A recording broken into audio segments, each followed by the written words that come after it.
Your Honor, I respectfully request to represent myself in this appeal. Judge Caldwell's eyes traveled from the boy's worn shoes to his black face. A cruel smile spread across his lips. A little black boy from the ghetto thinks he can play lawyer in my courtroom? Laughter erupted. The prosecutor snickered. Someone raised their phone, recording. Caldwell leaned forward, voice dripping with contempt. Go home, kid. Go back to your Section 8 housing where you belong. You don't have the breeding, the intelligence, or the right to stand here. No one defended him. Not a single soul. Isaiah Green stood alone. 16 years old. No lawyer, no allies. Just 12 words he had memorized for this moment. But none of them knew what was coming. In exactly 30 seconds, that arrogant smirk would freeze. And before sunset, the man who mocked a black teenager would be the one in handcuffs. 8 months before that moment in the courtroom, the Green family still believed in tomorrow. They lived in a small house on the south side of Chicago, the kind of house where paint peeled in summer and pipes froze in winter, where the roof leaked when it rained and the heating barely worked in January. But love filled every corner. Pictures of family lined the walls. The smell of Gloria's cooking filled the kitchen every evening. And despite everything they had lost, they still had each other. Gloria Green, 68 years old, had raised her 2 grandsons in that house for the past 8 years, ever since their mother passed and their father was taken away. She worked part-time at the church, cleaning and organizing, her arthritic hands aching by the end of each day. But she never complained, not once. The Lord gives us what we can handle, she would say. And he gave me these 2 boys. That's more than enough. Darnell Green was 22. He worked night shifts at a warehouse on the west side of the city, loading trucks from 10 p.m. until 6 in the morning. The work was brutal. Heavy boxes, cold winters, supervisors who treated workers like machines. But Darnell never missed a shift. He couldn't afford to. After work, he would come home, shower the sweat and grime off his body, and sit at the kitchen table with his EMT textbooks. He was studying to become a paramedic. Had been studying for 2 years now, slowly working through the certification program at the community college. Classes during the day when he could stay awake. Practice exams on weekends. Clinical rotations whenever he could get them. He wanted to save lives. It was the only dream he had left. Somebody's got to do the helping, he would say whenever Isaiah asked why he pushed himself so hard. Might as well be me. Lord knows nobody helped us when we needed it. Isaiah was 16, a junior at Southside High School.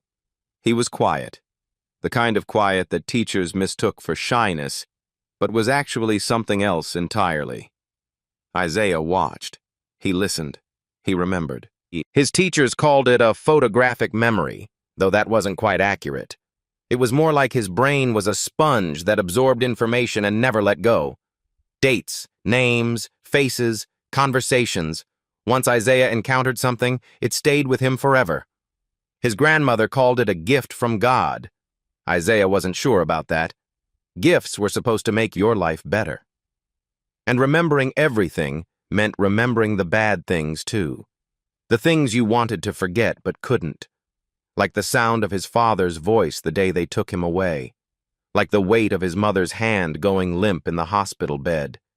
Like the look in Darnell's eyes when he came home from the trial, defeated, broken, already giving up. Isaiah remembered it all. Their mother, Linda Green, had died 8 years ago. Heart failure, according to the death certificate. But Isaiah knew the truth. She died of grief.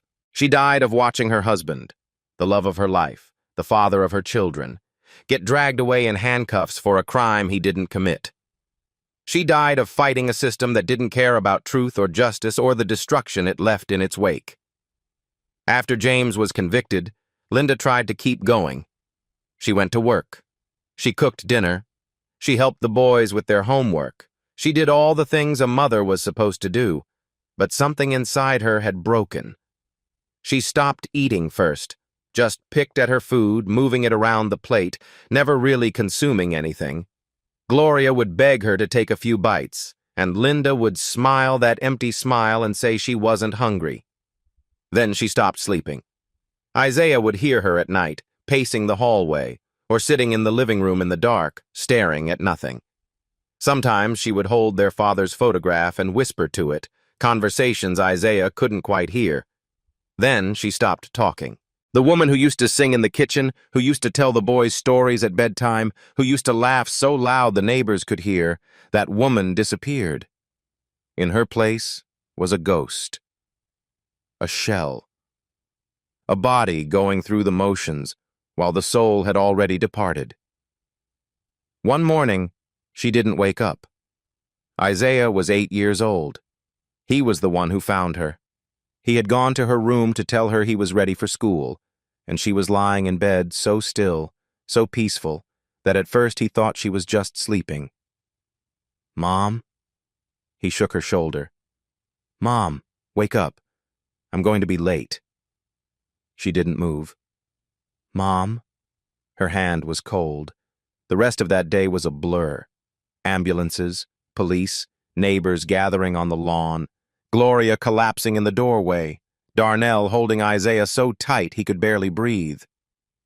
At the funeral, Isaiah stood at her grave, holding his brother's hand, watching the coffin lower into the ground. The priest was saying something about heaven and peace and God's plan, but Isaiah wasn't listening. He was making a promise. "I will never let anyone hurt this family again." He was just a child. He didn't know what that promise would cost. Their father, James Green, had been a mechanic. A good one. The best in the neighborhood, people said. He could fix anything with an engine. Cars, trucks, motorcycles, lawnmowers, even the ancient generator at the community center that everyone else had given up on. People came from all over the South Side to his little garage, and he never turned anyone away, even if they couldn't pay. "A man's word is his bond," James used to say, "and my word is, I'll help you if I can." He was 48 now, but Isaiah still remembered him as he was 10 years ago, strong, with broad shoulders and calloused hands, and a laugh that seemed to come from somewhere deep in his chest. He used to throw Isaiah up in the air and catch him, spinning him around until they were both dizzy with joy. "Again, Daddy, again!" And James would always do it again. No matter how tired he was, no matter how long his day had been, he always had time for his sons. The day they took him away, Isaiah was 6 years old. It was a Saturday afternoon in early spring. The weather was finally warming up after a brutal Chicago winter, and James had set up Isaiah's little basketball hoop in the driveway, a cheap plastic thing from the discount store, barely 4 feet tall, but to Isaiah it was the Madison Square Garden. They were playing one-on-one, or rather, James was pretending to play while letting Isaiah score every shot. "Oh no, you got me again," James would laugh, clutching his chest in mock defeat as Isaiah's little plastic ball bounced off the rim and somehow went in. "You're too good, little man. You're going to play for the Bulls someday." Isaiah giggled and retrieved the ball, lining up another shot. That was when the police cars came. 4 of them, converging on their little street like they were responding to a bank robbery. 8 officers got out, hands on their weapons, faces hard and hostile.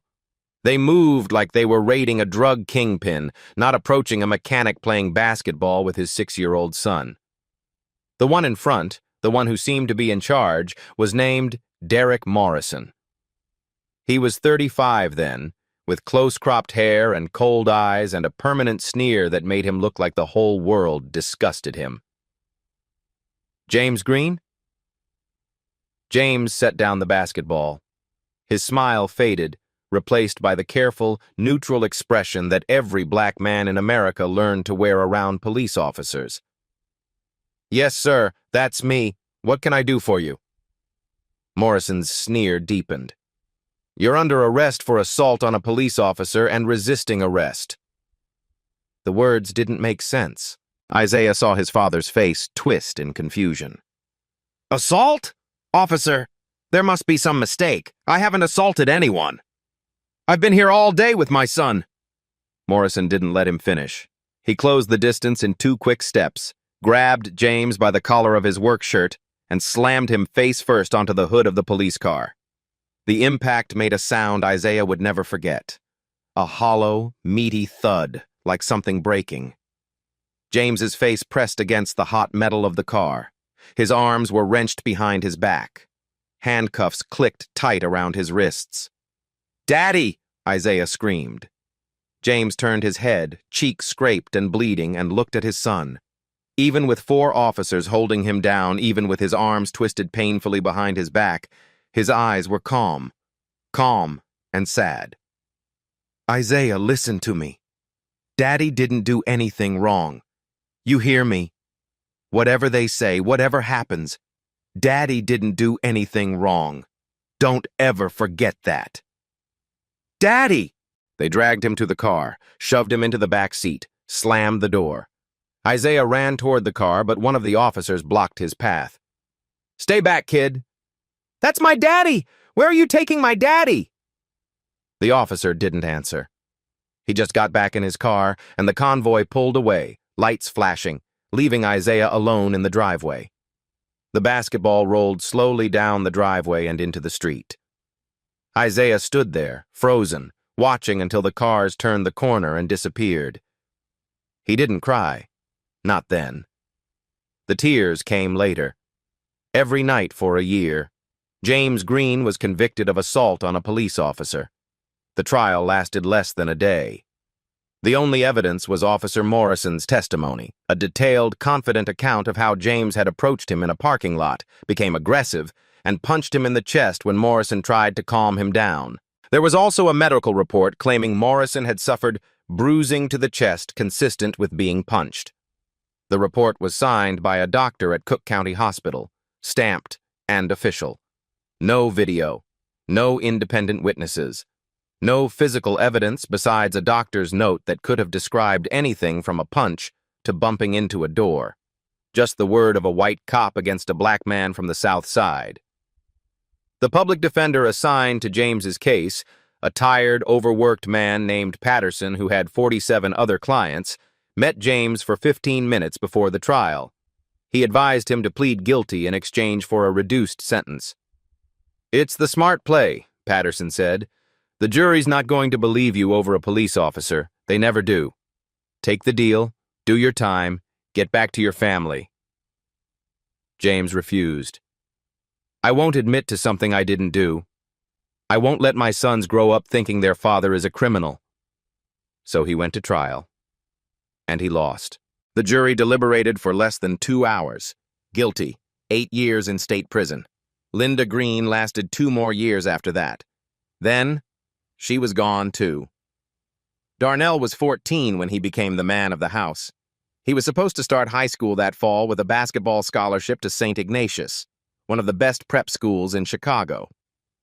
Scouts had already started watching him.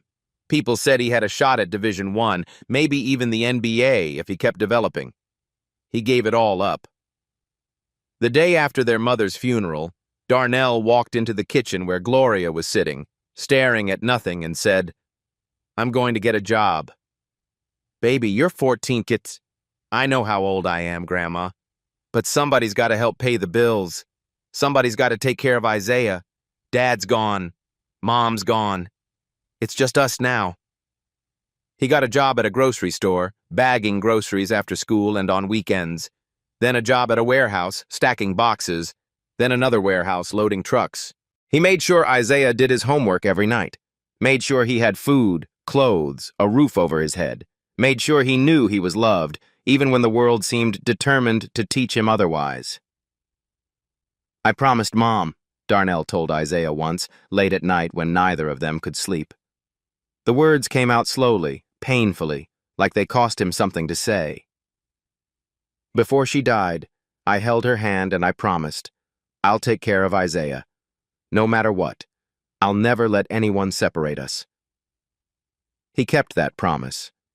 For 8 years, through exhaustion and poverty and a system that seemed designed to crush them, Darnell kept that promise.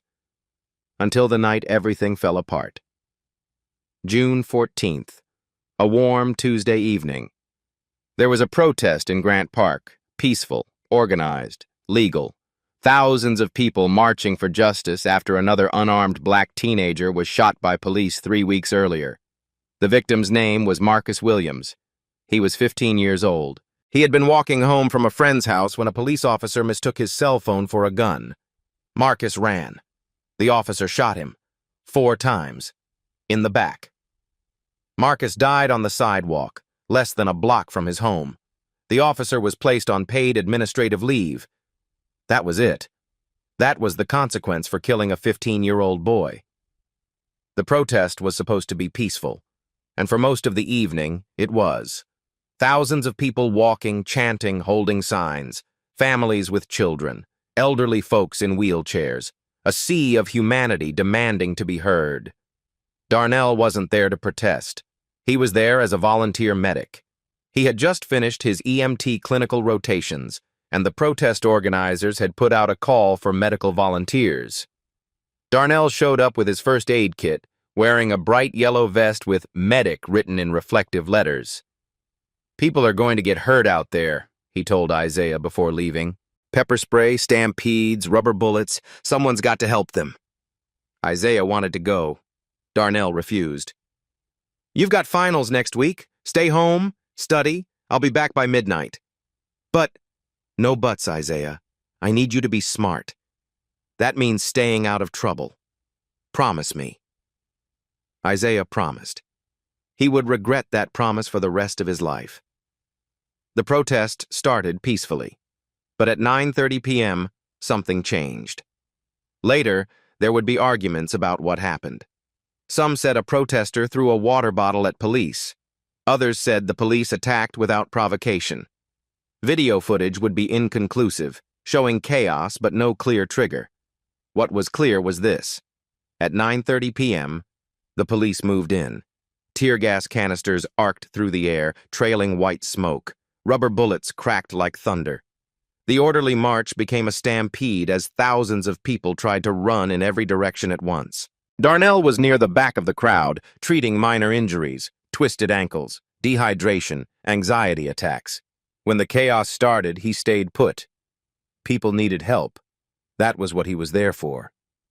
He was kneeling beside an elderly woman who had been trampled in the stampede, wrapping a bandage around a deep gash on her leg, when Sergeant Derek Morrison appeared. 10 years had changed Morrison. He had been promoted twice since arresting James Green. He was head of the tactical unit now, with a reputation for tough policing that the department praised and the community feared. He walked up behind Darnell, looked down at the young black man kneeling on the ground, and smiled. The smile of a man who sees an opportunity. What happened next was captured on 3 different cell phone videos, all of which would later appear on social media, all of which would show the same thing. Morrison approached Darnell from behind. There was no contact between them, none whatsoever. Morrison simply fell. He dropped to one knee, grabbed his chest, and screamed at the top of his lungs, "Assault! He assaulted me! Officer down!" 4 officers materialized out of nowhere. They tackled Darnell, drove his face into the concrete, wrenched his arms behind his back until something in his shoulder popped. "I didn't touch him!" Darnell screamed. "I was helping her! Check the video! I didn't touch anyone!" They didn't listen. They never did. In the back of the police van, away from any cameras, 2 officers took turns beating Darnell until he stopped screaming. Then they beat him some more. "That's for your daddy," one of them whispered in his ear. "Sergeant Morrison remembers." At 2:17 a.m., Isaiah's phone rang. He had been asleep, or trying to sleep, waiting for Darnell to come home. The sound of the ringtone cut through the silence like a knife. Unknown number, Chicago area code. Isaiah answered. "Is this a family member of Darnell Green?" The voice was cold, official, utterly devoid of emotion. Isaiah's blood turned to ice. "Yes, I'm his brother. What happened? Is he okay?" "Darnell Green has been arrested and charged with assault on a police officer. He's being held without bail pending arraignment tomorrow morning." Isaiah couldn't breathe. The room spun around him. Assault? That's not possible. Darnell wouldn't— I'm just providing notification, sir. You can contact the Cook County Jail for more information. The line went dead. Isaiah sat in the dark, phone still pressed to his ear, trying to process what he had just heard. It didn't make sense. Darnell was the gentlest person he knew. He had dedicated his life to helping people. He would never— Then it hit him. Assault on a police officer. The same charge, the same words. He ran to his grandmother's room and shook her awake. "Grandma! Grandma, wake up! It's Darnell! He's been arrested!" Gloria sat up slowly, her eyes foggy with sleep. But as Isaiah's words registered, the fog cleared, and Isaiah saw something he had never seen before in his grandmother's eyes. Terror. Pure, absolute terror. "What did you say?" "Assault on a police officer. They're holding him without bail." Gloria's face crumpled. She didn't scream. She didn't cry. She just folded in on herself, like all the strength that had held her together for 68 years suddenly evaporated. "No," she whispered. "No, no, no, not again. Lord, please, not again." Isaiah felt a chill run down his spine. "Grandma, what do you mean, again?" Gloria looked at him with eyes that had seen too much, lost too much, survived too much. "Your father. The same words, the same charge, the same—" She couldn't finish. But Isaiah understood. He went back to his room and pulled up the arrest report on his laptop. His hands were shaking so badly he could barely type. Arresting officer, Sergeant Derek Morrison, the same man who had destroyed his father 10 years ago. Now destroying his brother. Same charge, same evidence, same playbook. Isaiah sat in the dark, staring at the screen, and felt something cold and hard crystallize in his chest. This wasn't coincidence. This wasn't bad luck. This was a pattern, and patterns could be exposed. The trial happened 6 months later. It was a formality. Everyone in the courtroom knew the outcome before it began. Diana Russell was the public defender assigned to Darnell's case. She was 34 years old, smart, passionate, and genuinely cared about her clients. Isaiah could see it in her eyes, in the way she leaned forward when Darnell spoke, in the notes she scribbled furiously during every meeting. But she was drowning. Diana had 40 active cases, 40 families depending on her, 40 lives in her hands. She worked 16-hour days, 7 days a week, and it still wasn't enough. There was never enough time. "I'm going to do everything I can," Diana told them before the trial. "But I need you to understand something. The judge assigned to this case is Richard Caldwell. He's been on the bench for 25 years. He has the highest conviction rate in Cook County." She paused, choosing her next words carefully. "In 25 years, Judge Caldwell has never, not once, ruled in favor of a defendant in an assault on officer case. Not once. I need you to understand what we're up against." Gloria gripped her Bible tighter. "But Darnell is innocent. We have videos." "I know, I've seen them. They clearly show Darnell didn't touch Morrison. But Caldwell will find a reason to exclude them. He always does." She was right. The trial lasted 90 minutes. Diana tried to introduce the cell phone videos from social media, footage that clearly showed Darnell kneeling over an injured woman, Morrison approaching from behind, Morrison falling with no contact whatsoever. Caldwell rejected them. "Social media videos don't meet evidentiary standards for authenticity. Motion denied." Diana tried to call witnesses, other volunteer medics who had been there that night, who had seen Darnell treating the injured woman when Morrison appeared. Caldwell denied them. These witnesses were not disclosed in pretrial discovery. Motion denied.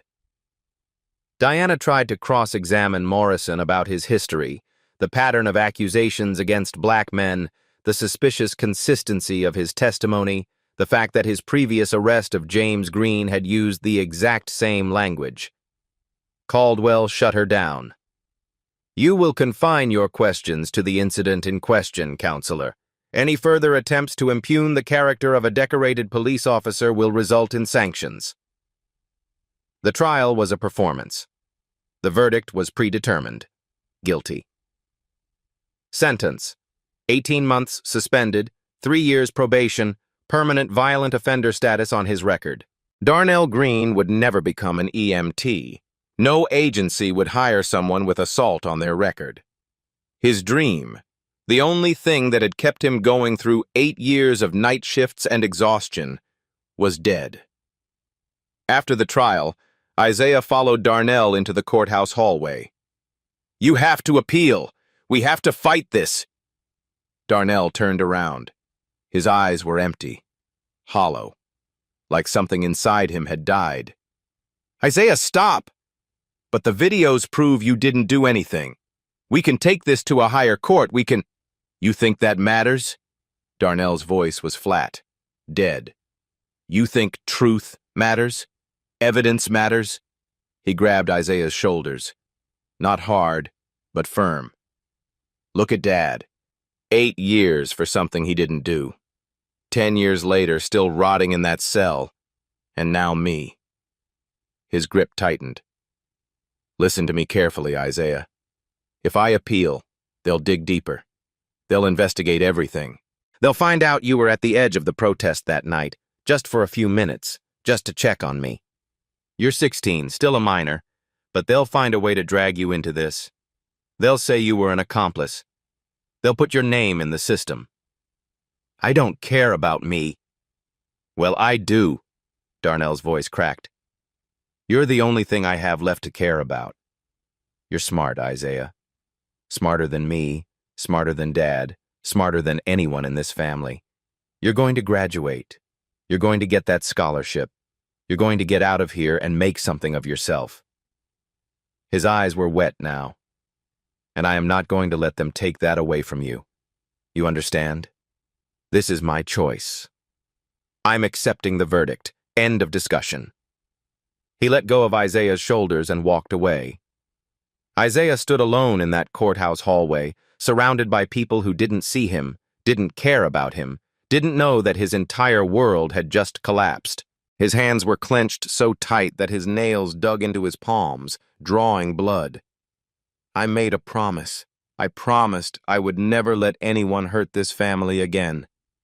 He had failed. But he wasn't finished. That night, Isaiah locked himself in his room and cried, not from sadness but from rage. Pure, white-hot, righteous rage. Then he wiped his face, opened his laptop, and typed into the search bar, "How to file an appeal without a lawyer in Illinois." For 6 months, Isaiah lived 2 lives. At school, he was the same quiet kid he had always been. Good grades, perfect attendance, no trouble. Teachers barely noticed him. Classmates thought he was shy. After school, he became someone else entirely. Every day, as soon as the final bell rang, Isaiah took the bus downtown to the Harold Washington Library, the main branch, with its towering glass walls and endless stacks of books. He found a desk in the back corner of the law section, away from prying eyes, and he studied. He started with the basics, the Illinois Code of Criminal Procedure, 800 pages of dense technical language. He read it 3 times, cover to cover, making notes on every section that might be relevant to Darnell's case. Then he moved to case law. People v. Rodriguez, a landmark ruling on the admissibility of video evidence. Brady v. Maryland, the prosecution's obligation to share exculpatory evidence. Illinois v. Gates, standards for establishing probable cause. He memorized precedents, legal arguments, the exact language judges use to accept or reject evidence. He learned the appeals process, the timelines, the forms, the requirements. He learned what judges looked for and what they dismissed. He learned how to argue like a lawyer without ever setting foot in a law school. The librarian noticed him. Walter Bennett was 55 years old, quiet and observant, the kind of man who saw everything and said nothing. He had worked at the Harold Washington Library for 23 years, and in all that time, he had never seen anything quite like Isaiah Green.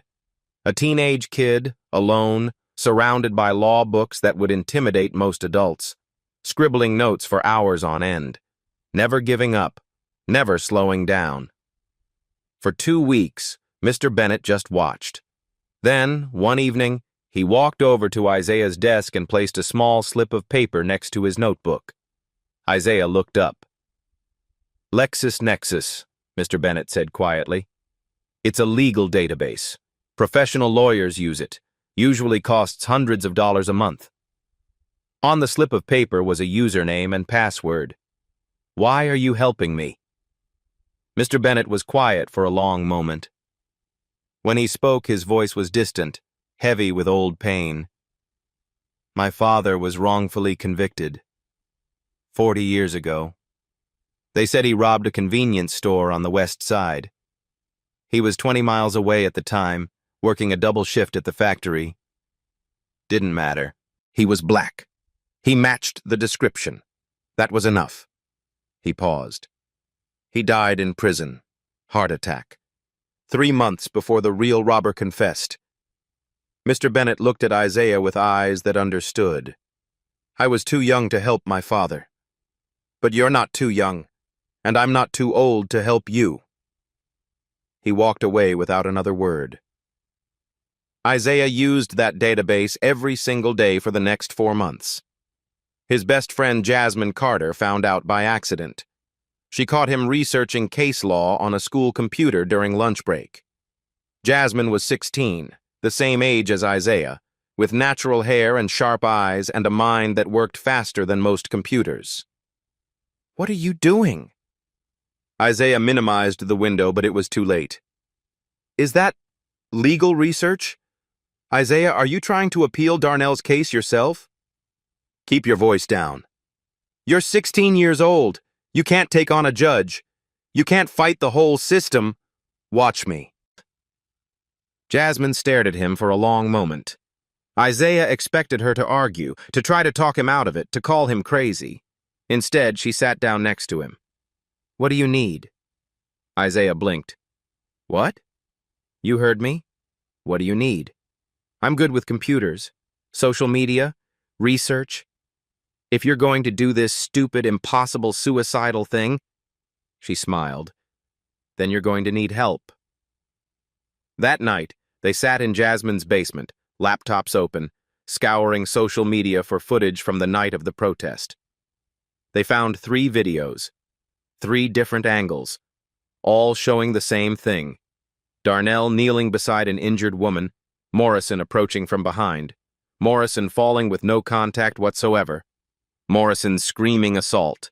The videos were time-stamped, geolocated, authentic.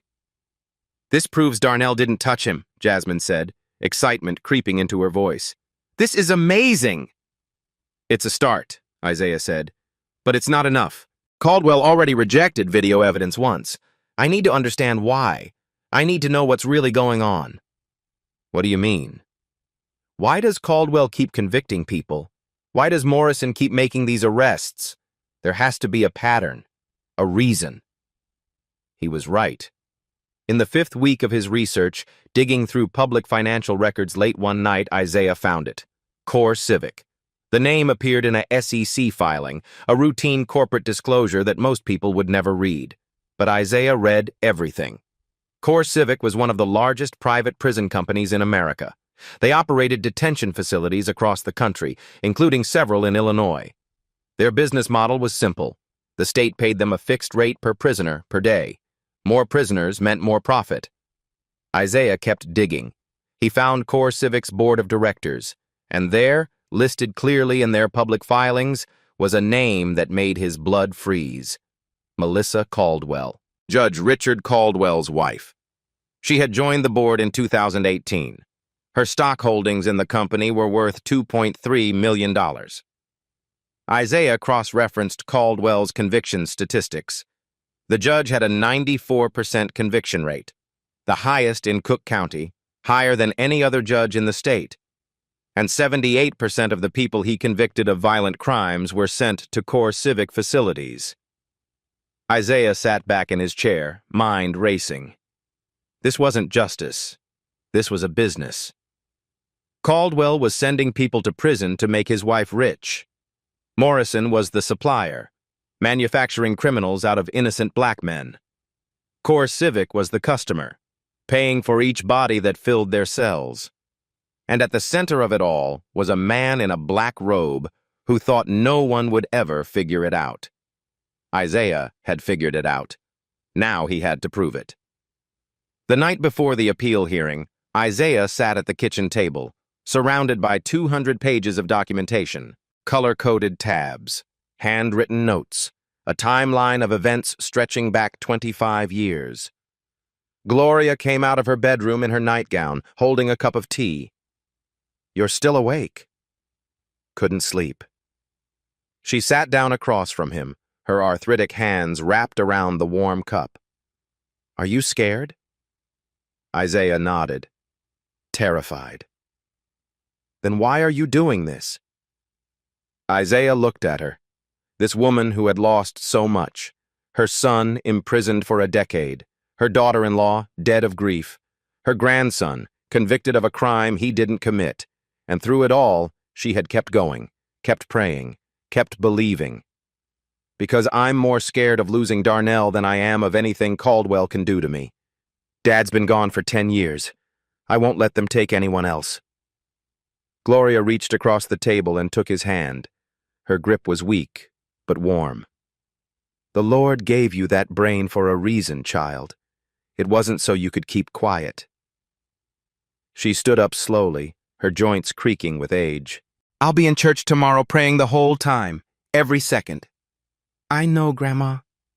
She paused at the doorway. "Your mama would be so proud of you, Isaiah, and your daddy too.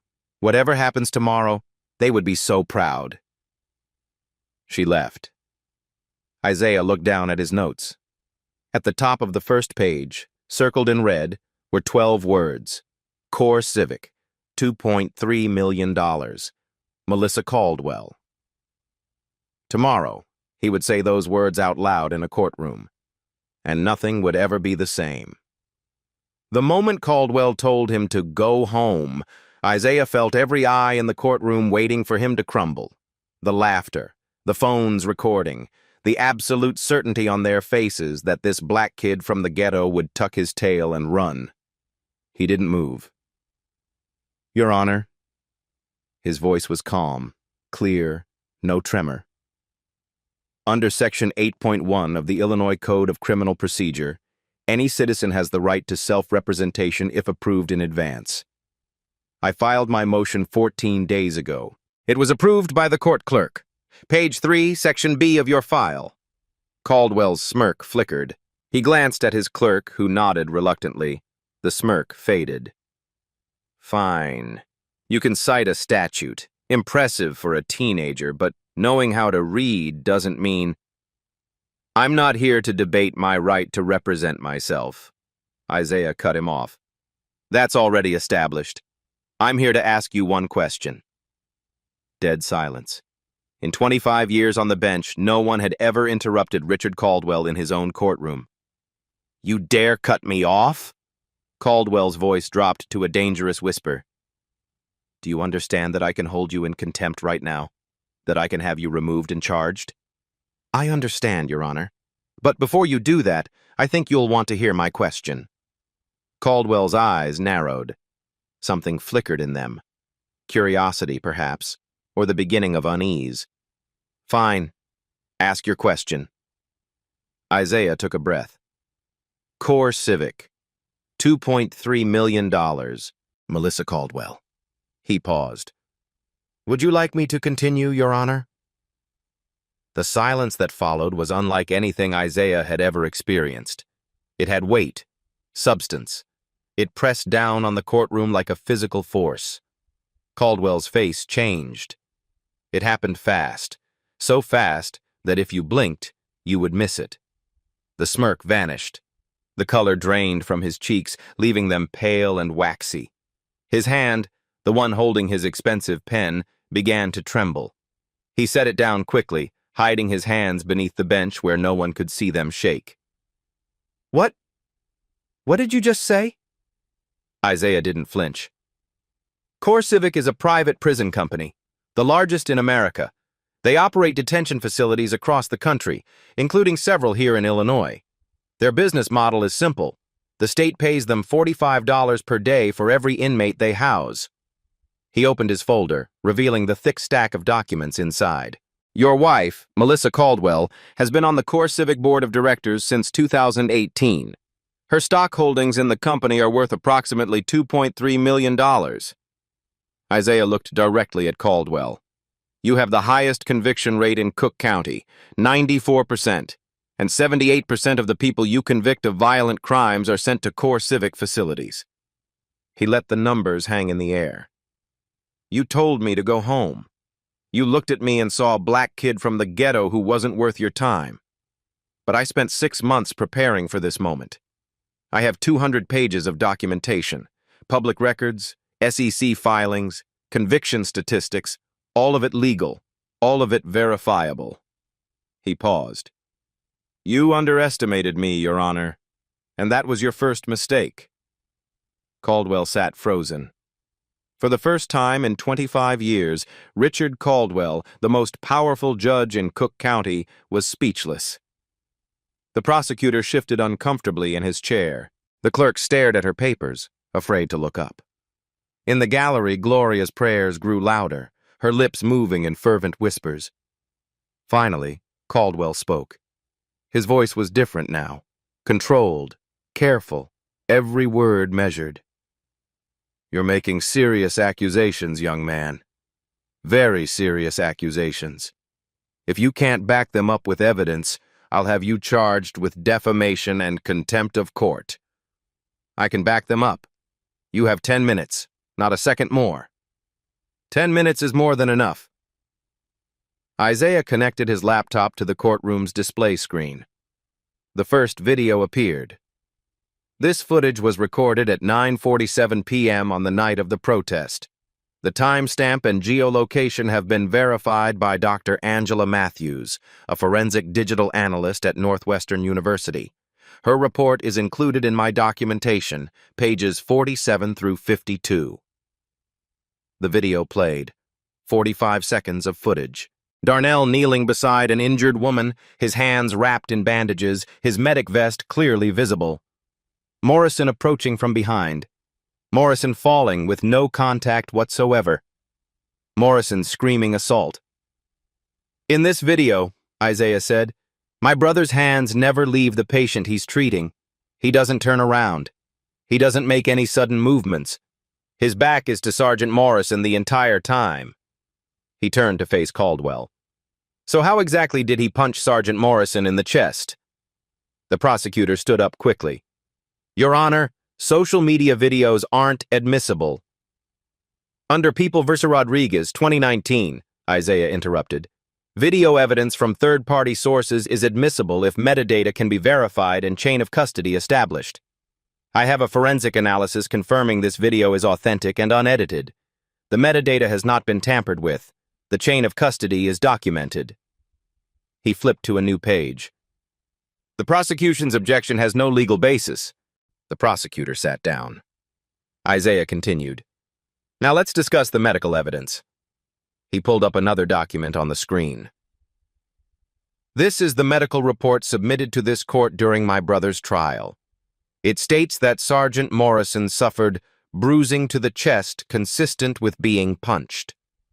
This report was used as the primary physical evidence to support the assault charge. He pulled up a second document. But this is the original hospital record, obtained through a Freedom of Information Act request filed 3 months ago. Isaiah read aloud, his voice clear and steady. Patient presents with minor contusion to anterior chest wall. Bruising pattern inconsistent with impact from a closed fist. Pattern more consistent with self-infliction or contact with a hard surface, such as furniture or pavement. He looked at Caldwell. That assessment, the part about the bruising being inconsistent with a punch, was deleted from the version of the report submitted to this court. Someone altered the medical evidence. Murmurs rippled through the gallery. The prosecutor was sweating visibly. And then, from the back of the room, a woman stood up. "Your Honor, I'm attorney Diana Russell. I was the public defender assigned to Darnell Green's original trial. I'm requesting to enter this case as counsel for the appellant." Caldwell's face reddened. "You're not on the case file. I filed my appearance 15 minutes ago.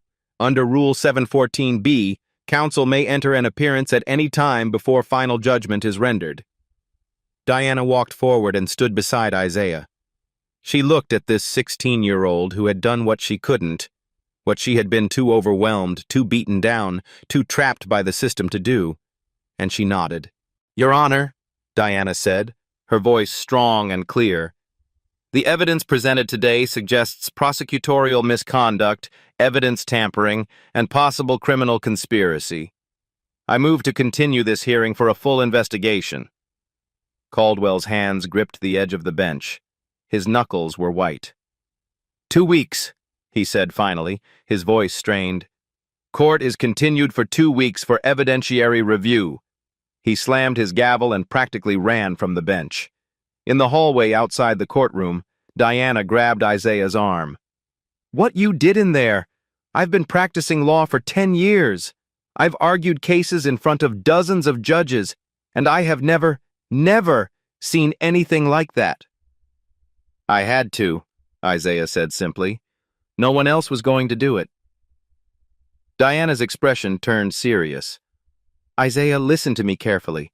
You just humiliated one of the most powerful men in Chicago. You showed him, in front of witnesses, in front of reporters, that you have evidence that could destroy his career, his marriage, his freedom." She gripped his arm harder. "Men like Richard Caldwell don't take that lying down. He's going to come after you, your family, everyone you care about. He has connections everywhere. The police department, the prosecutor's office, the prison system. He can make your life a living hell." Isaiah nodded slowly. "I know. Do you? Do you really understand what you've started?" Isaiah thought about his father, rotting in a prison cell for 10 years for a crime he didn't commit. He thought about his brother, his dreams destroyed, his future stolen. He thought about his mother, dying of grief because the system crushed everything she loved. "I understand," he said, "and I'm not going to stop." Diana looked at him for a long moment. Then she smiled, a small, sad smile. "You're either the bravest person I've ever met, or the craziest, maybe both." She let go of his arm. "Be careful, Isaiah, please. Be very, very careful." The retaliation began within 72 hours. Isaiah was walking home from school on Thursday afternoon when he noticed the police car. It was parked at the end of his block, engine running, 2 officers inside, watching. When Isaiah walked past, the car started to follow him. Slowly, deliberately, making sure he knew he was being watched.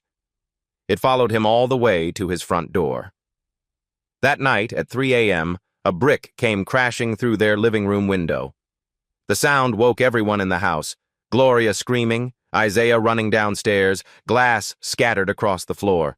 No note, no message, just shattered glass and a warning. "We know where you live." Gloria wanted to call the police. Isaiah stopped her. "Grandma, who do you think threw that brick?" She understood. She didn't call. 3 days later, an article appeared on a local news website. The headline read, "Southside student accused of academic fraud, violent history." The article, citing anonymous sources, claimed that Isaiah Green was being investigated by his school for cheating on standardized tests. It also claimed he had a history of violent outbursts and had been suspended multiple times for fighting. Every word was a lie. But the school board was required to investigate any published allegations, and pending investigation, Isaiah's scholarship, his only path to college, was suspended. "This is temporary," the guidance counselor assured him. "Once we clear things up." "How long will that take?" "A few weeks, maybe a month." Isaiah nodded and walked out. He didn't have a month. The next blow came by phone. "Mr. Green, this is Warden Phillips at Stateville Correctional Center.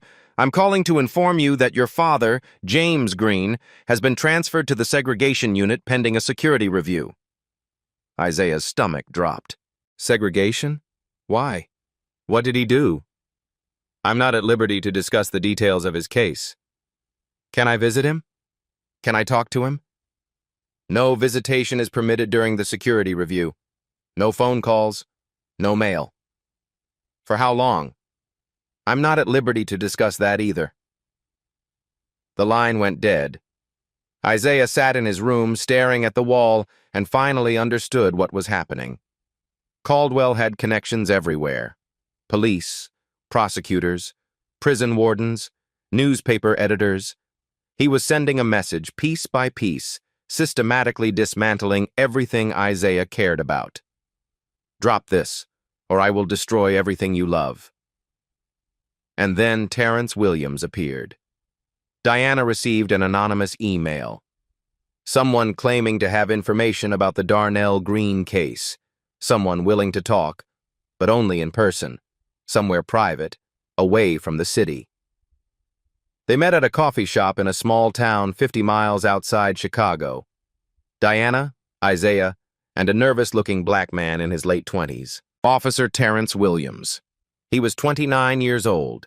He had been with the Chicago Police Department for 6 years. And he looked like a man who hadn't slept in weeks. His eyes darted constantly around the coffee shop, never settling on anything, always watching for threats. His leg bounced under the table. His hands trembled when he lifted his coffee cup. "I was there that night," Terrence said, his voice low and urgent. "At the protest. I was part of Morrison's tactical unit. I saw what happened." Isaiah leaned forward. "What did you see?" "I saw Morrison walk up behind your brother, saw him look around to make sure the cameras were pointed the right way. And then I saw him fall, just fall, like he'd practiced it." Terrence's leg bounced faster. "Nobody touched him. Your brother never even turned around. Morrison fell, grabbed his chest, and started screaming assault. And the rest of us, we did what we were told." "Why are you coming forward now?" Diana asked. "The trial was 6 months ago." Terrence stared into his coffee for a long moment. "Because I can't sleep anymore. Every time I close my eyes, I see Morrison's face, that smile he had when he gave us the order. Write it the way I tell you. Don't ask questions. Do what you're told." He looked up at Isaiah. "I went along with it because I was scared. I have a wife, a baby on the way. I can't afford to lose my job. I can't afford to be the cop who turns on other cops." He reached into his pocket and pulled out a USB drive. "But I can't live with this anymore. This is a recording from an internal meeting at the precinct. Morrison talking about quotas. How many arrests we need each month to keep the core civic contracts active. He mentions protection from above. I think he's talking about Caldwell." Isaiah took the drive. His heart was racing. "This is incredible. This could change everything." "Just be careful," Terrence said. "These people don't play by the rules. They don't fight fair. And they'll do anything to protect themselves." Isaiah believed him. He shouldn't have. The night before the continued hearing, Darnell was walking home from his shift at the warehouse. He had taken the same route for months, a shortcut through the alley behind St. Michael's Church. It saved him 10 minutes, and those 10 minutes mattered when you'd been loading trucks for 8 hours and just wanted to collapse into bed. He never saw them coming. 4 men in ski masks stepped out of the shadows. They didn't say a word. They didn't have to. The first punch caught Darnell in the stomach, doubling him over. The second crashed into his jaw, spinning him around. Then they were on him, fists and feet and something metal, a pipe or a bat, crashing against his ribs, his back, his skull. Darnell tried to fight back. He managed to land one punch, heard someone grunt in pain. But there were 4 of them, and one of him, and they beat him until he stopped moving. They left him bleeding on the concrete, unconscious, barely breathing. A homeless man found him 30 minutes later and called 911. Isaiah got the call at midnight. He ran the entire way to the hospital, 12 blocks, his lungs burning, his heart pounding, his mind screaming, "Please, God, no, please, God, no, please, God, no." He burst through the emergency room doors, screaming his brother's name. "Darnell Green! Where is Darnell Green?" A nurse tried to calm him down. Security moved toward him, and then a doctor appeared, a tired-looking woman with blood on her scrubs. "Are you family?" "I'm his brother. Where is he? Is he okay?" The doctor's face was carefully neutral. "Your brother is in the ICU. He has 3 broken ribs, a fractured skull, and significant internal bleeding. He's in surgery right now. We're doing everything we can." Isaiah collapsed against the wall. His legs wouldn't hold him anymore. "Is he going to live?" "We're doing everything we can," the doctor repeated. And that was all she would say. Isaiah wasn't allowed to see Darnell for 6 hours. He sat in the waiting room the entire time, staring at nothing, praying to a God he wasn't sure he believed in anymore. When they finally let him into the ICU, he barely recognized his brother.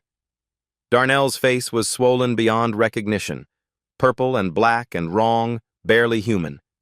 Tubes snaked from his arms, his nose, his chest. Machines beeped in steady, mournful rhythms.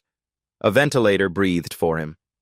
And on the wall above the bed, written in black marker, were 7 words. "Drop it, or next time he won't wake up." Isaiah collapsed into the chair beside the bed. He took his brother's hand, the hand that had held his at their mother's funeral, that had caught him when he fell, that had never let him down, and he broke. For the first time in 6 months, Isaiah Green sobbed. All the walls he had built, all the defenses he had constructed, crumbled into dust. The tears poured down his face. His shoulders shook. His whole body trembled. "I'm sorry," he whispered. "Darnell, I'm so sorry. This is my fault. All of this is my fault." Gloria arrived an hour later. When she saw her grandson lying in that bed, the boy who had given up everything to raise his little brother, who had sacrificed his dreams so others could have theirs, something inside her shattered. She fell to her knees beside Isaiah, clutching her Bible, sobbing prayers that made no sense. Then she turned to Isaiah. Her face was wet with tears, but her eyes were fierce with desperation. "Isaiah, stop this. Please, I'm begging you." "Grandma, your father is in solitary. Your brother is dying. If something happens to you," her voice broke. "I'm an old woman, Isaiah. Selfish. All I want is my family safe. Please, let it go. Let them win. I don't care anymore about justice. I just want my babies safe." Isaiah looked at her, at Darnell, at the message on the wall. He wanted to give up. Every cell in his body screamed at him to walk away, to save what was left, to surrender. But then he remembered something. The night they met, Terrence had asked about Darnell's schedule, what time he got off work, what route he took home. Isaiah had told him, casually, without thinking. Only Terrence knew that information. The realization hit him like a physical blow. He had been played. He had trusted someone, let his guard down, and Darnell was paying the price. Isaiah called Jasmine at 2 a.m. "The USB drive Terrence gave us. Can you verify if the files are authentic?" "Isaiah, it's 2 in the morning. Please, Jasmine, it's important." 30 minutes later, she called back. Her voice was shaking. "Isaiah, the files are fake. The metadata shows they were created 3 days ago, not 8 months like Terrence claimed. Someone manufactured this evidence." Isaiah's blood ran cold. Terrence wasn't a whistleblower. He was a spy. Morrison's man sent to infiltrate, to gain trust, to provide fake evidence that would discredit Isaiah in court. and to report Darnell's movements to the men who beat him half to death. He called Diana next. Her voice was shaking when she answered. Isaiah, they came to my office tonight. They destroyed everything. Files, computers, case documents, everything. Diana, they left a note. Her voice cracked. It said, "You have a 5-year-old daughter. Think about that." Silence. Isaiah, I can't. I thought I was brave enough for this. I thought I could stand up to them. But when they threatened my daughter... She was crying now. I'm withdrawing from the case. I'm sorry, I'm so sorry, but I can't risk my baby's life. I just can't. The line went dead. Isaiah sat alone in the hospital waiting room. The fluorescent lights buzzed overhead. Somewhere down the hall, a machine beeped its steady rhythm. His brother was in the ICU, barely alive. His father was in solitary confinement, unreachable. His lawyer had abandoned him. His evidence was fake. His scholarship was gone. And the hearing was in 4 days. He had nothing left. The next morning, Isaiah went to the library. He didn't know why. Habit, maybe, or desperation, or just the need to be somewhere that wasn't the hospital. Walter Bennett was at his desk, same as always. When he saw Isaiah's face, the hollow eyes, the slumped shoulders, the defeated expression, he stood up immediately. What happened? Isaiah told him everything. The attack on Darnell, Terrence's betrayal, Diana's withdrawal, the threats, the destroyed evidence, the suspended scholarship. When he finished, Mr. Bennett was quiet for a long time. Then he walked to the back of the library, pulled a thick law book from the shelf and opened it. Inside, nestled between the pages, was a USB drive. I made a copy of your files 3 weeks ago, he said. Everything you compiled, just in case. Isaiah stared at him. Why would you do that? Mr. Bennett placed the drive in Isaiah's hand. Because my father died in prison for something he didn't do, and because I never had the courage to fight for him. He met Isaiah's eyes. You have that courage. Don't waste it. That night, Isaiah went back to the hospital. Darnell had been moved out of the ICU. Stable, the doctors said, but still critical. He was conscious now, barely, talking through swollen lips and broken teeth. Isaiah sat beside his brother's bed for hours, holding his hand, not speaking. Around midnight, Darnell's eyes fluttered open. Isaiah? His voice was barely a whisper.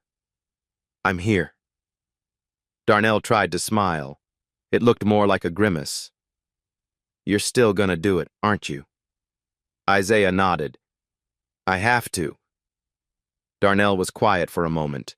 Then, slowly, painfully, he squeezed Isaiah's hand. Good.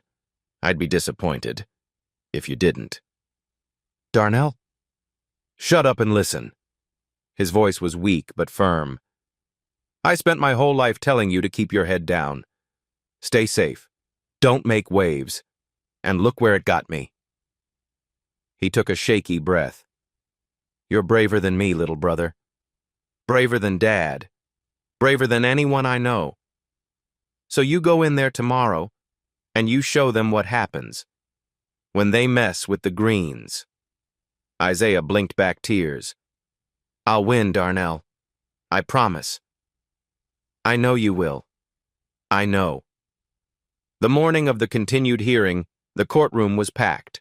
Word had spread. Reporters from the Tribune filled the press section, notebooks open, pens ready. Representatives from Internal Affairs sat in the back row, watching with careful eyes. Community activists, church members, neighbors from the South Side. They filled every available seat, spilling into the hallway. Isaiah walked in alone. No lawyer, no backup, just a 16-year-old kid in his brother's white dress shirt carrying a folder of documents and a USB drive. Caldwell entered with confidence. He had heard about Diana's withdrawal, about the destroyed evidence. He had seen the articles discrediting Isaiah. He thought he had won. "Mr. Green," Caldwell said, settling into his chair, "I see your attorney has decided not to continue. Do you still wish to proceed without representation?" "Yes, Your Honor." "And do you have any new evidence to present?" Isaiah's heart pounded.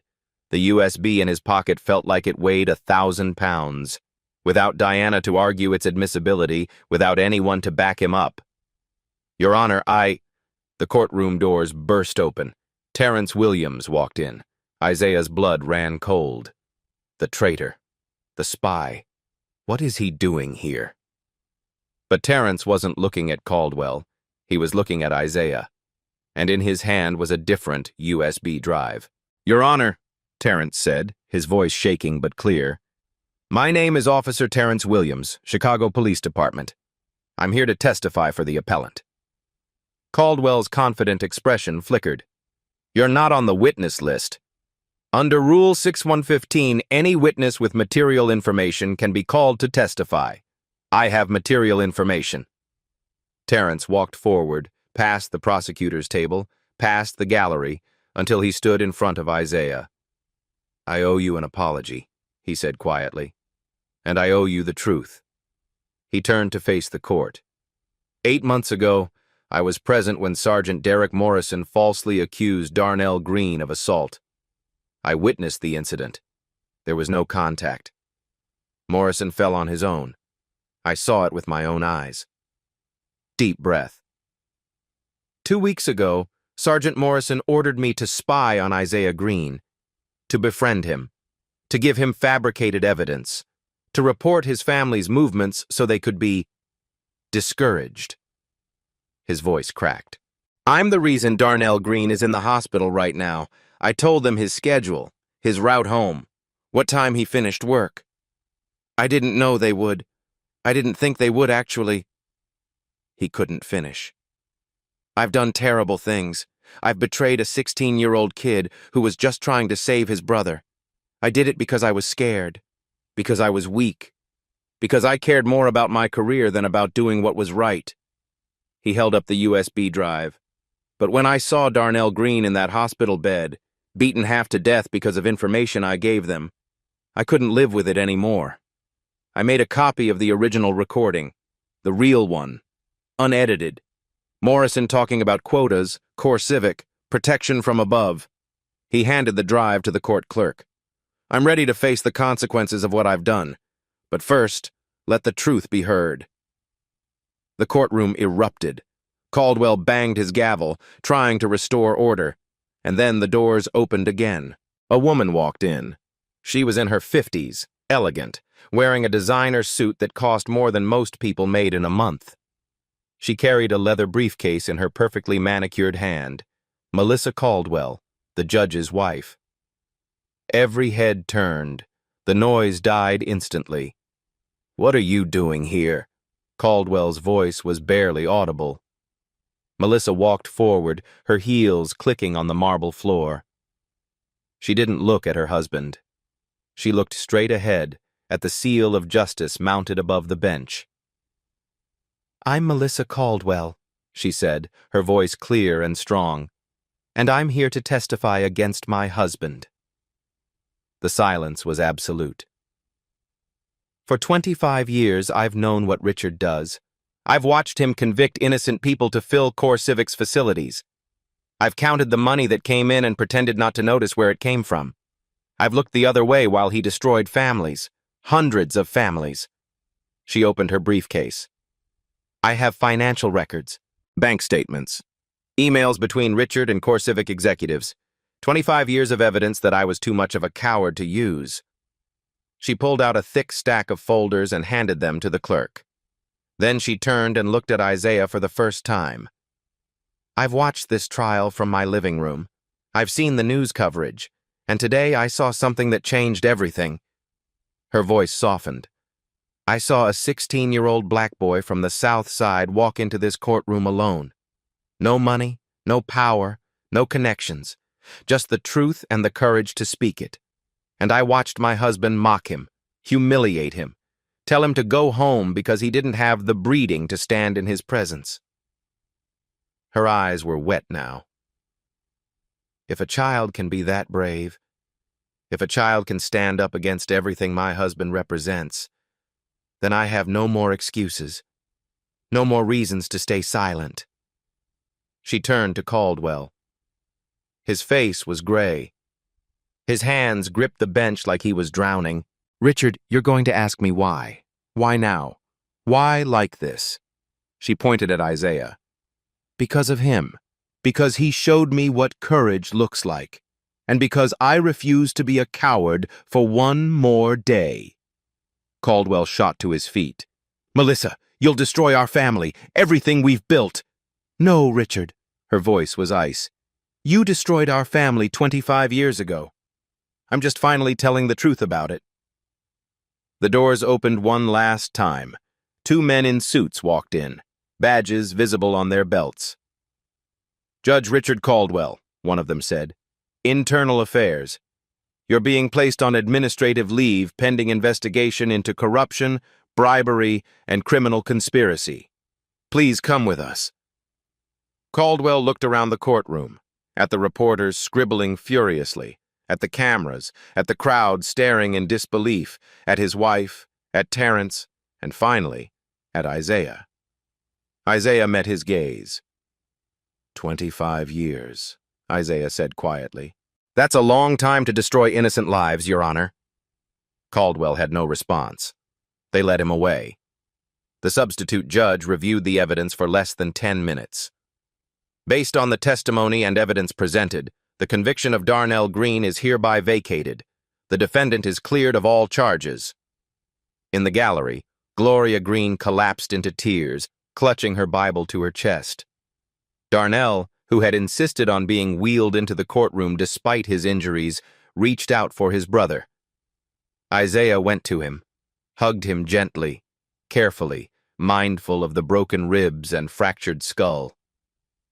"You did it," Darnell whispered. "You actually did it." Isaiah held his brother tight. "We did it," he said. "All of us." 3 months later, Richard Caldwell was indicted on 46 counts of corruption, bribery, and criminal conspiracy. He was stripped of his judgeship, his law license, and his freedom. Bail was set at $2 million. He couldn't pay it. Derek Morrison was fired from the Chicago Police Department and charged with evidence tampering, perjury, assault, and conspiracy to commit assault. 23 other cases he had worked were reopened for review. Terrence Williams was suspended from the force and faced departmental charges. But he cooperated fully with investigators and testified against Morrison. At his hearing, he said, "I can't undo what I did, but maybe I can help fix it." CoreCivic's contract with the state of Illinois was suspended. A federal investigation was launched into their practices nationwide. And Internal Affairs opened a comprehensive review of every case Caldwell had presided over in the past decade, including the case of James Green.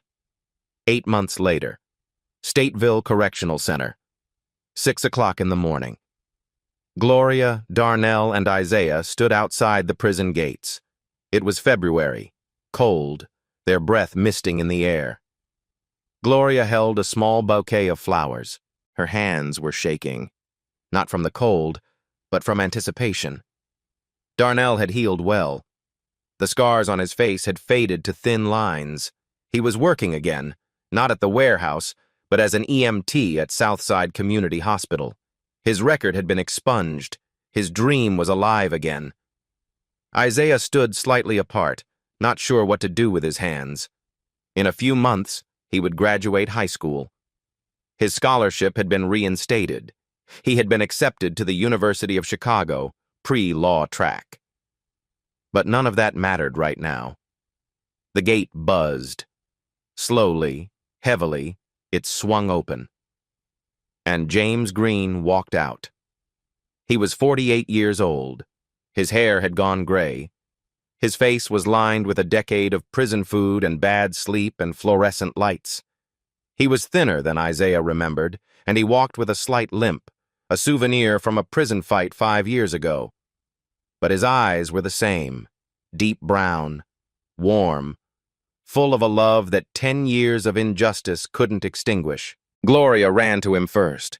She threw herself into his arms and sobbed, huge, racking sobs that came from somewhere deep inside her, from the place where she had stored all the pain and fear and hope of the past decade.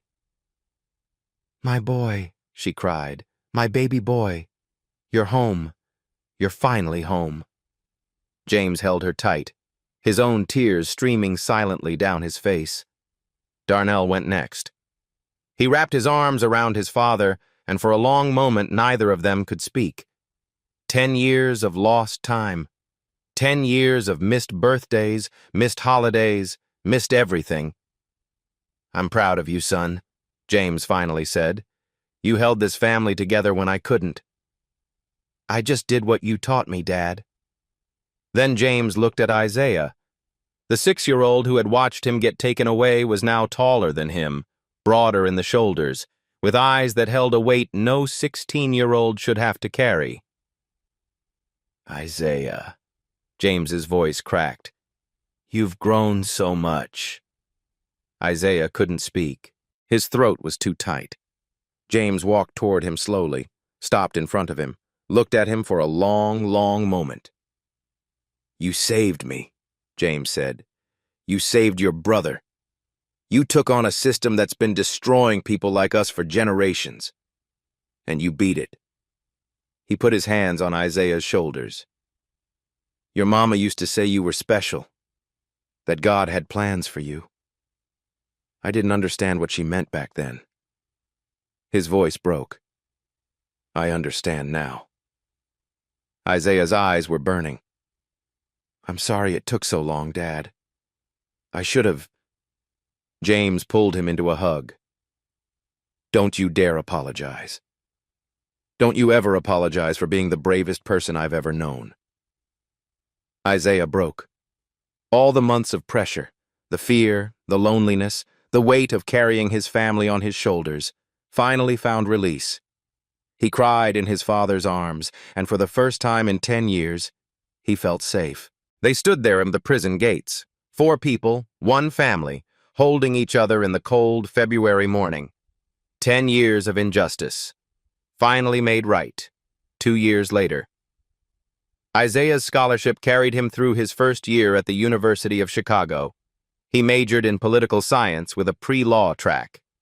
His professors said he had a gift, not just for understanding the law, but for seeing how it could be used as a weapon or a shield. Diana Russell started a nonprofit called Second Chance Legal Defense. It provided free representation to people fighting wrongful convictions. Isaiah worked there every summer, and sometimes weekends during the school year. Darnell became a full-fledged paramedic. He worked at Southside Community Hospital, the same hospital where he had nearly died, and he was good at it. The best, some said. James went back to work as a mechanic. He opened a small shop in the old neighborhood, nothing fancy, just honest work for honest pay. Every night he sat at the kitchen table while Isaiah studied, reading law books alongside him. "Just trying to understand what my son does," he would say with a smile. Gloria still went to church every Sunday, still prayed every night. But now when she talked about her grandsons, her voice didn't carry the old fear. It carried pride. The community center was small. 20 families filled the folding chairs, mothers who had lost sons to the system, fathers fighting to prove their innocence, siblings trying to save their brothers and sisters. Isaiah, now 18, stood at the front of the room. "I know you're scared," he said. "I was scared too. Every day for almost a year I woke up wondering if that would be the day they got to me." He looked at their faces, tired, hopeful, desperate. They want us to believe the system can't be changed, that people like us, people without money, without power, without connections, were born to lose. He shook his head. "But I'm standing here to tell you, that's a lie. We can fight. We can win. Not because we're stronger than them, we're not. But because we have something they can't take away." He paused. "The truth. And the courage to speak it." In the 5 years that followed, Isaiah's organization helped overturn 23 wrongful convictions. 23 people walked free, 23 families reunited, 23 stories rewritten. He didn't become famous. There was no movie deal, no best-selling memoir, just the work, day after day, case after case. Because he understood something most people never learn. Change doesn't happen in dramatic courtroom moments. It happens in the grind, in the thousands of hours reading documents, interviewing witnesses, fighting bureaucracy. It happens when you show up even when no one's watching. One person really can make a difference. Not by being a hero, by being stubborn enough to refuse to quit. Years later, when people asked Isaiah about that day in the courtroom, the day a judge told him to go home, and 30 seconds later realized his mistake, he always said the same thing. It wasn't courage, it was desperation. I didn't have any other choice. But that wasn't quite true. There's always a choice. There's always a moment when you can decide to give up, to accept defeat, to let the system win. Isaiah chose differently. And because of that choice, a corrupt judge is behind bars. A crooked cop lost his badge. A family was reunited. And somewhere, right now, another teenager is learning the same lesson. The system isn't as powerful as it pretends to be. Truth is the weapon they fear most. And one person, even a black kid from the South Side with nothing but determination and a library card, can change everything. The man who told a black teenager to go home is now serving 15 years in federal prison. The black teenager just passed the bar exam. Sometimes justice takes time, but it always comes.